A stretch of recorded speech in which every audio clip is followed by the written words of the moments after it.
ఈ దినాన ఒక వ్యక్తి యొక్క జీవితంలో జరిగినటువంటి సంభాషణ, అతడు పొందుకున్న ఆనందం ఎలా పొందుకున్నాడు, ఎక్కడి నుంచి ఎక్కడికి వెళ్ళాడు, ఎక్కడికి తిరిగి వస్తున్నాడు, ఆ వ్యక్తితో ఎవరు వెళ్ళి మాట్లాడారు అనే విషయాలు ఈ దినాన కొంతమంది యొక్క భక్తి యొక్క జీవితాన్ని తీసుకుని వచ్చి ఇది నన్ను కొద్ది నిమిషం పాటు మీతో మాట్లాడని కలం చూస్తుంటున్నాను. ఇది నా సంతోషం ఎక్కడ కలుగుతుంది? నా ప్రశ్న సమాధానం చెప్పాలి. సంతోషం ఎక్కడ కలుగుతుంది? కుటుంబంలోనా, లేక కంపెనీలోనా, చేసిన ఉద్యోగాల మధ్యలోనా, ఒంటరిగా ఉంటున్నప్పుడా? ఎక్కడ కలుగుతుంది దేవునికి సంతోషం? దేవుని సన్నిధిలో, దేవుని మందిరములు. దీనికి సాదృశ్యంగా పరిశుద్ధ గ్రంథములు అనేక మంది భక్తులు ఉంటున్నారు. దేవుని మందిరములు కలిగే ఆనందం, దేవుని మందిరములు కలిగే సంతోషం, దేవుని మందిరములు కలిగే ఆప్యాయత, దేవుని మందిరము కలిగే ప్రేమ, దేవుని మందిరములు ఉన్నటువంటి వనరులు, దేవుని మందిరములు పొందే ఆరోగ్యం, దేవుని వనములు పొందుకట్టుగా అనేకమంది కార్యాలు పరిశుద్ధ గ్రంథములు మనకు రాయబడినట్టుగా దేవునికి వాక్యం చదివిస్తుంది. ఎక్కడో ఉద్యోగము చేస్తున్నటువంటి ఇథియోపియుడు అనగా ఈ యొక్క వీళ్ళు ఇథియోపియులు చాలా నల్లగా ఉంటారు కదండి. నిగ్రో వారైనా ఆఫ్రికా వారైనా వీరు నల్లగా ఉంటారు. అయితే యూదులు వారు నివసిస్తున్న కాలంలో యూదులు చెదరిపోయిన తర్వాత ఏమో వాళ్ళు దాని వాక్యాన్ని విన్నాడేమో, పలానా ఊరిలో పలానా యెరూషలేములో దేవుని మందిరం ఉంది, నీవు అక్కడికి వెళ్తే ఆనందం పొందుకుంటారని ఎవరు మనం ఎలా అయితే కొంతమందికి సువార్త చెప్పుతుంటామో అలాగే ఎవరొకరు చెప్పు ఉండవచ్చు. అయితే ఇంచుమించు ఆ దేశాల నుంచి ఒక మామూలు వ్యక్తి కాదు, ఒక రాణిగారి కింద ఉద్యోగం చేస్తున్నటువంటి వాడు, కోశాధికారి, ట్రెజరరు, మామూలు వ్యక్తి కాదు. అటువంటి స్థితిగతిలో ఉంటూ ఉన్న ఆ యొక్క పట్టణాల నుంచి, ఆ ఇథియోపియా పట్టణాల నుంచి యెరూషలేము రావాలంటే చాలా దినాలు పట్టాయట. వారు ఈ దినాలలాగా విమానాలు లేవు, లేక కారులు లేవు, ఏమి లేవు. ఆ దినాలు వారు ఎలా వచ్చేవారు? గాడిల మీద ప్రయాణం చేస్తూ వచ్చేవారు, గుర్రాల మీద ప్రయాణం చేస్తూ వచ్చేవారు. అయితే ఈ వ్యక్తి అయితే కొంత డబ్బు కలిగిన ఉన్న కారణాన్ని బట్టి రథం మీద అతను వస్తున్నట్టుగా దేనికి వాక్యం మనకు చెలవిస్తుంది. రథం మీద ఎక్కడికి వెళ్ళాడు? యెరూషలేముకి వెళ్ళాడు ఆరాధించడానికి. ఈ యొక్క లెక్కల ప్రకారం ఆలోచన చేస్తే ఇంచుమించు ఆ ప్రాంతాన్ని నుంచి ఆ ప్రాంతానికి 2576 కిలోమీటర్లని మనకు అంచనా వేయటం జరిగింది. ఇంకా ఎంత అంచనా మామూలుగా చెప్పలేను కానీ ఎంత కిలోమీటర్ దూరంలో అతను ప్రయాణం చేసి వచ్చాడు. ఎన్ని దినాలు ఎన్ని మాసాలు పట్టిందో తెలియదు కానీ.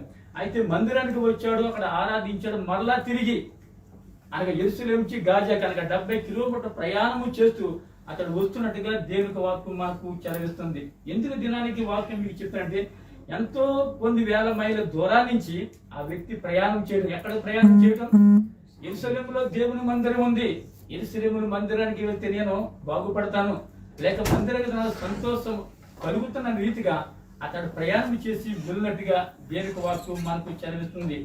అంత మాత్రమేగా ఫిలిప్పు ఉంటున్నాడు. మనకు పరిశుద్ధ గ్రంథంలో 4 ఫిలిప్పులు ఉంటున్నారు, పరిశుద్ధ 4 ఉంటున్నారు. 4లో ఒక వ్యక్తి, సువార్తను అందించగల వ్యక్తి ఫిలిప్పు. 12 మంది శిష్యులు ఉన్న ఫిలిప్పు కాదు. 12 మంది శిష్యులు యోధ ఇస్కరియోతు బయటికి వెళ్ళిపోయిన తర్వాత అతని పేసులోకి మత్తయినక శిష్యుడు వచ్చాడు. అతని గురించి మాట ఫిలిప్పి ఇతడు సమరయలో సువార్తను అందిస్తున్నాడు. సమరయలో సువార్త అందిస్తున్నప్పుడు అప్పటికప్పుడే పౌలుగా ఉన్నటువంటి సౌలు అనగా పౌలుగా మార్చబడత మునుపు అనేక హింసములు సంఘానికి కలిగినాయి. ఈ యొక్క ఫిలిప్పు గురించి కొంత ఆలోచన చేస్తే కొంత ఎలా ఉంటుందంటే ఫిలిప్పి దేవుని సువార్త అందించి ఒక సువార్తికుడిగా ఉంటున్నాడు. శిష్యుల్లో 7 శిష్యులు ఉన్నారు. వీటిలో ప్రాముఖ్యమైనటువంటి వారు ఎవరనంటే స్టెఫను. అప్పటికే సంఘానికి హింసలు కలిగినాయి. రెండో వ్యక్తి ఎవరనంటే ఫిలిప్పు. శిష్యులో చాలా మంది పరిచయం చేశారు కానీ అయితే వీరి పేరు ఎక్కువగా పరిశుద్ధ గ్రంథంలో రాయబడ్డాయి. అయితే ఈ సువార్తను వారు సమరయ ప్రాంతంలో ఫిలిప్పి అందిస్తున్నట్టుగా దీనికి వాక్యం మనకు చదివిస్తుంది. స్టెఫను అప్పటికప్పుడే 6 అధ్యాయం మొదలుకొని 7 అధ్యాయం వచ్చేటోడికి అతను ముగింపు అయిపోద్ది. అతడు పరిచారకుడు. ఏ పరిచారకుడు? మామూలుగా వాక్యం చెప్పే పరిచారకుడు కాదు. వెధవరాండులు ఆ దినాల్లో 12 మంది శిష్యులు వారి వాక్యాన్ని బోధిస్తున్నప్పుడు మిగతా పని ఏయించిన వారి వల్ల అవని కారణాన్ని బట్టి కొంతమంది పరిచారకం వారు ఎన్నుకున్నారు. వారికి పరిచయం చేయడానికి వెధవరాండ్రు వచ్చినా ఎవరు వచ్చిన వారికి సహాయం చేయడానికి కూడా 7 ఎన్నుకున్నారు. 7లో 2 వ్యక్తులు ఎవరంటే ఆత్మతోనూ సత్యముతోనూ దేవుని హత్తు కలిగి జీవించినటువంటి వారు స్టెఫను లాంటి వారు, ఫిలిప్పు లాంటి వారు ఉన్నారు.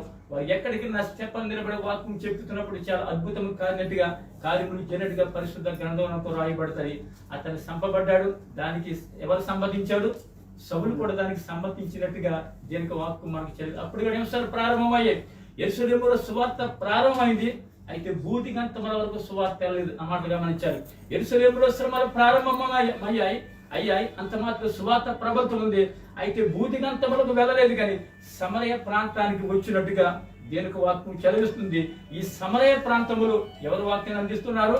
అపోస్తులు అనేటువంటి అనగా పిలుపు, అపోస్తులు కాదు పిలుపు అనే శిష్యుడు అక్కడ వాక్యాన్ని అందిస్తూ అనేక మందిని వాక్యం బలించి 7 అధ్యాయం 8 జీవితాడికి చాలా విషయాలు మనకు కనబడుతూ ఉంటాయి. పిలుపు ఎక్కడికి వెళ్ళినా సంతోషం, ఎక్కడికి వెళ్ళినా కారణం ఏంటంటే అతడు చేసే వాక్కు ద్వారా అద్భుత కార్యములు జరుగుతున్నవి. కుంటివారు లేస్తున్నారు, గుడ్డివారు చూస్తూ ఉన్నారు, అనేక అద్భుత కార్యం అక్కడ వాక్కు ద్వారా అనేక మంది దయ్యాలు పట్టినట్టు వారు వెడలబోతున్న ఎంటి అద్భుత కార్యములు పిలుపు ద్వారా జరుగుతున్నట్టుగా దేవుని లేఖనాలు మనకు తెలియదు. కనుక ప్రభులారా, దేవుని సేవను ఎందుకు దేవుని పిలుపుకు విని వచ్చినటువంటి పిలుపు అతడు చేసే పరిచయం ద్వారా అపోస్తుడు కాదు, బోధకుడు కాదు, స్వార్థికుడు మాత్రమే. అనగా దేవునికి వాక్యాన్ని ఎక్కడ మాట చెప్పే స్వార్థికుని ద్వారా ఇన్ని అద్భుత కార్యములు జరగటానికి కారణం ఏంటంటే లింక్ అనేది ఎవరితో ఉంది? చెప్పండి మీరు, లింక్ ఎవరితో ఉంది? దేవునితో ఉంది. దేవుని సంఘంతో లింక్ ఉంది. ఆ సంఘం ఎవరితో లింక్ అయి ఉంది? దేవునితో లింక్ అయి ఉన్న కారణాన్ని బట్టి అనేక అద్భుత కార్యములు ఈ పిలుపు ద్వారా పరిశుద్ధాత్మ దేవుడు చేయించినట్టుగా దేవుని యొక్క వాక్కు మనకు చదివిస్తుంది. అపోస్తుల కార్యముల గ్రంథం 8వ అధ్యాయం 29 చదవండి త్వరగా. అప్పుడు ఆత్మ పిలుపుతో నీ వరలము దగ్గరికి పోయి దానిని కలుసుకోమని చెప్పాను. చూసారండి, అంటే ఈ పిలుపు వెళుతున్న సమయం దగ్గర ఆసనమైంది. యెరూషలేము నుంచి ఆయన అక్కడ తిరిగి వస్తూ ఉంటున్నప్పుడు ఏం సార్ వాక్యాన్ని అంటే రెండో మాట ఏంటి? ఆరాధించడం నపుంసకుడు ముందు ఉన్నాడు. రెండవది వాక్యం వినుటలో, వాక్యం చదువుటలో ముందు ఉన్నాడు. హల్లెలూయా. మనం ఆరాధన చేస్తేనే సమస్యలు రావు, సమస్యలు తీరిపోవు. ఆరాధన పాటు ఏముండాలి? వాక్యం ఉండాలి. హల్లెలూయా. ఈ వాక్యము నా పాదములకు దీపము. వాక్యం ఎంతైతే మనం చదువుతామో అంత మనం జీవించుకుంటాము, మనకు అంత ఆరోగ్యం కలుగుతుందంట. మనం ఎలాగైతే మనం ఫుడ్ బలముగా 3 పూటలు మనం తింటూ ఉంటామో అటు రీతిగా వాక్యాన్ని మనం చదువుతున్నప్పుడు నపుంసకుడు చదువుతున్నాడు, అర్థం కాని పరిస్థితి. ఎవరు వెళ్ళారు? నపుంసకుడిని బలపరచడానికి, నపుంసకుడు దేవుని మాటను వినిపించేసి ముందుకు తీసుకుని వెళ్ళడానికి ఈ యొక్క పిలుపు అక్కడ బయలుదేరి వెళ్ళినట్టుగా దేవుని యొక్క లేఖనాలు మనకు తెలియదు. కనుక ప్రభువులారా, మనము దేవుని వాక్యాన్ని వినాలి, దేవుని వాక్య ప్రకారంగా నడవాలి. అంత మాత్రమే కాదు, అపోస్తుల కార్యముల గ్రంథం 17వ అధ్యాయం 10వ సంఘం ఉంది. ఆ సంఘం ఏంటంటే బెరయ సంఘం ఉంది. ఈ యొక్క పిలుపు అయినా ఇక ఎవరైనా వాక్యాన్ని చెప్తున్న వారు ఆసక్తి వినేవారట. అంత మాత్రం వారు ఏం చేశారండి? వీళ్ళు కరెక్ట్ గా చెప్పుతారు లేదని వాళ్ళు చేసి ఏం చేసేవాడు? వాడు ఇంటికి వెళ్ళి గ్రంథాలను తిరగేసేవాడు. హల్లెలూయా. మీరు నేను చెప్పే మాట ఏంటంటే, ఎవరు చెప్తే వారు వాక్యం వినేవని వినొద్దని చెప్పడం విను, కానీ అది ఎంతవరకు మన ఆత్మీయ జీవితం శ్రేయస్కరమో ఆ ప్రకారం ఉంటే మంచిదని ప్రభు పేటని అంటే వారు బెరలో ఉన్న సంఘం వాక్యాన్ని పిలిపి చెప్తున్న చాలా మంది సేవకులు చెప్తున్న సమయం అయినప్పుడు కూడా వారు వాక్యాన్ని విని ఇంటికి వెళ్ళి అది సరైనవు కాదని వారు గ్రంథాల వారు తిరగేస్తూ దేవుని పట్ల ఆసక్తి కలిగి అంటే వినేవారుగా ఉన్నారు. హల్లెలూయా. దేనికి వాక్యాన్ని నపుంసకుడు ప్రేమించేవాడుగా ఉంటున్నాడు. ఒక ప్రక్క ఆరాధనకి వెళ్తూ ఉన్నాడు, ఆరాధన చేస్తూ సంతోషంగా వస్తున్నాడు. అయితే దేనికి వాక్యాన్ని వింటూ కూడా అతడు ముందుకు వెళ్ళినట్టుగా దేనికి వాక్యం ద్వారా ఆ పరిశుద్ధాత్మ అతను నడిపించినట్టుగా దేనికి వాక్యం మనకు చదివిస్తుంది. కనుక ప్రభువులారా, ఇటు రీతిగా ఒక వాక్యాన్ని అనగా పాలియాంగోజ్ ప్రపంచంలో ప్రఖ్యాతి చెందిన సంఘం పాలియాంగోజ్ అంటే 9 లక్షల మంది అక్కడ ప్రతి ఆదివారం ఆరాధన చేస్తారట. ఎందుకు ఆరాధన చేస్తారు? జబ్బుకున్న క్షమలో, క్షయవాది వచ్చిన సమయంలో, నోట్లో రక్తం పడిపోతున్న సమయంలో ఒక బాలిక వెళ్ళి చిన్న వాక్యం పేపర్ ఇచ్చిందంట, బైబిల్. అది చదివాడు. ఏమండి, నేటి దినాన్న ఇంచుమించు ప్రపంచంలో ప్రఖ్యాతి చెందిన సంఘం కొరియాలో ఉన్న పాలియాంగోజ్ సంఘం. హల్లెలూయా. దేని ద్వారా? దేవుని వాక్యం చదవడం ద్వారా. హల్లెలూయా. దేవుని ప్రేమించడం ద్వారా, దేవుని వాక్యం హత్తుకోవడం ద్వారా. ఎలాగైతే నప్పుకున్నప్పుడు ఆరాధన చేయడం వెళుతూ కూడా ఆరాధనలోనే అతను లిమిట్ పై ఉండలేదు, కానీ ఆరాధన చేస్తూ కూడా దేనికి వాక్యాన్ని ప్రేమించాడని నా సొంత మాటలు కాదు, దేనికి వాక్యం చెలవిస్తుంది.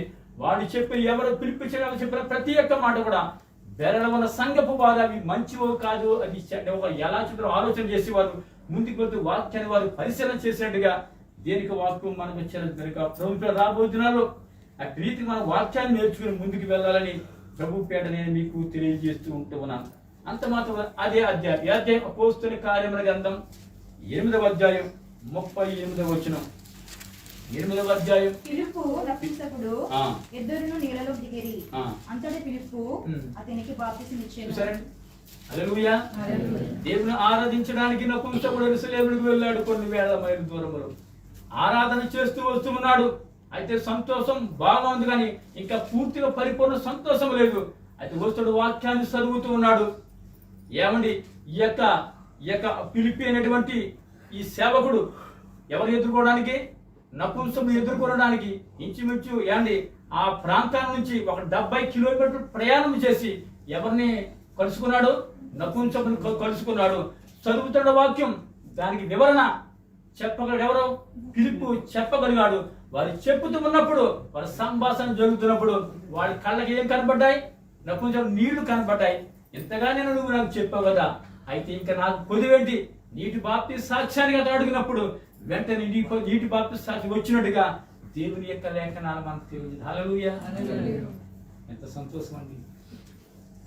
ఎక్కడో ఉన్నటువంటి యొక్క నపుంసకుడు, నల్లవాడుగా ఉన్నటువంటి నపుంసకుడు దేవుని పట్ల ఆసక్తి కలిగి, దేవుని మందిరం పట్ల ఆసక్తి కలిగి కొన్ని వేల దూరంలో ప్రయాణం చేసి యెరూషలేముకి వెళ్ళి, యెరూషలేము నుంచి మళ్ళా గాజాకు తిరిగి వస్తున్న సమయంలో ఏమండి సమరయ నుంచి గాజాకి 70 కిలోమీటర్ల ప్రయాణం చేసి, ఎవరో ఫిలిప్పు ప్రయాణం చేసి దీనికి వాక్యాన్ని చెప్పి వాక్యములో బలపరిచిన తర్వాత ఎక్కడ తీసుకుని వచ్చాడు? నీటి బాప్తిస్మ సాక్ష్యం తీసుకుని వచ్చాడు. హల్లెలూయా.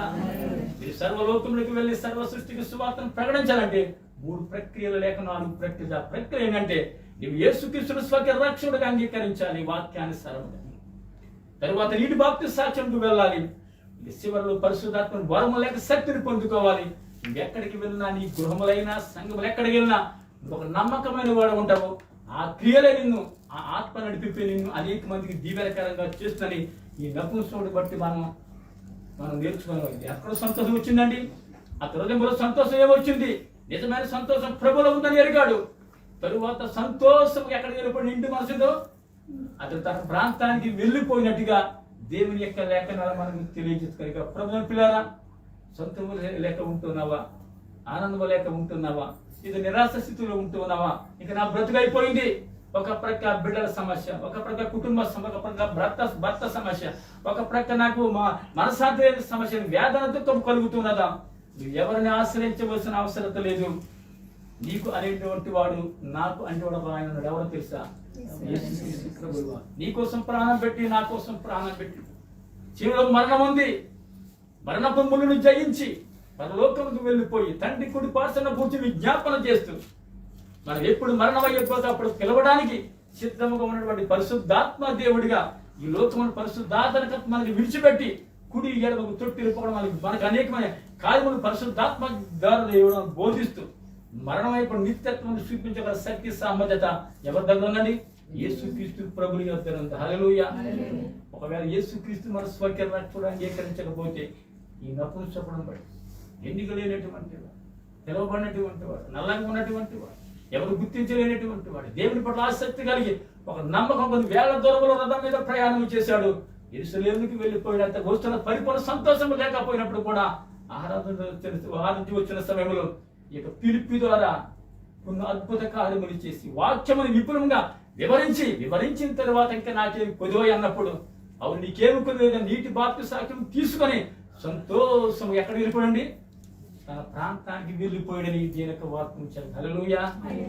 దేవుని మందిరానికి వచ్చేది మనం సంతోషం లేదా, సమాధానం లేదా, ఇబ్బందులు పడుతున్నావా, ఇరుకులు పడుతున్నావా, వేదన దుఃఖం ఉందా? ఎవరిని ఆశ్రయించవలసిన అవసరం లేదు. నిన్ను ప్రేమించేవాడు, నిన్ను ఆదరించేవాడు, నిన్ను సంరక్షకుడుగా ఉండేవాడు, తల్లి మనిషిన తండ్రి మనుషులు మరువని దేవుడు, భర్తగా భార్యగా ఉండి నడిపించగల దేవుడు, పోషించగల దేవుడు ఆయన యేసుక్రీస్తు ప్రభుల వారిని మనం ఎరిగా ఆ ప్రకారం మనం జీవిస్తున్నాం. అటు రీతిగా సమస్తాన్ని లింక్ కనుక దేవునికి మనకు లింక్ అయితే కనుక ఈ ప్రక్రియలు కూడా జరుగుతాయి. లింక్ అయి ఉన్నాడు నపుంసకుడు కనుక త్వరగా కార్యక్రమం జరిగిపోయి సంతోషంగా వెళ్ళిపోయాడు. మరలా ఎప్పుడు పిలుపుని చూడని కానీ ఒక ప్రాంతంలో చూచాడని ఆ గ్రంథములు మనకు వ్రాయబడి. హల్లెలూయా. కనుక ప్రభువుని ఎరుగుదాం, ప్రభువుకు నమ్మకముగా ఉందాం, ప్రభు పట్ల ఆసక్తి కలిగి ఉందాం, ప్రభు కృపలో జీవిందాం. అద్భుత కార్యములు దేవుడు చేస్తాడు కనుక అటు రీతి మనం దేవుని ఎరిగినటువంటి వారే కృప వెంబడి కృపలు పొందుకోవడం మనం కూడా అనేక విధాలుగా దేవుడికి మాదిరికరంగా ఉంటుంది. దేవుడు ఏదైతే పరిశుద్ధాత్మ దేవుడు చెప్పాడో ఆ ప్రకారం మనం జీవిస్తే కనుక మన జీవితాలు గమ్యం అవుతాయి, మన స్థితిగతులు మారుతాయి, మన పరిస్థితులు మారుతాయి. కనుక అట్టి కూడా దేవుడు కోరుకుంటూ మనం జీవించాలని, మనం ముందుకు వెళ్ళాలని ప్రభు మన పట్ల మన ఆసక్తి చూపిన దానికే దేవుని వందనాలు తెలియజేస్తూ నా మాటలు ముగిస్తూ ఉన్నాను.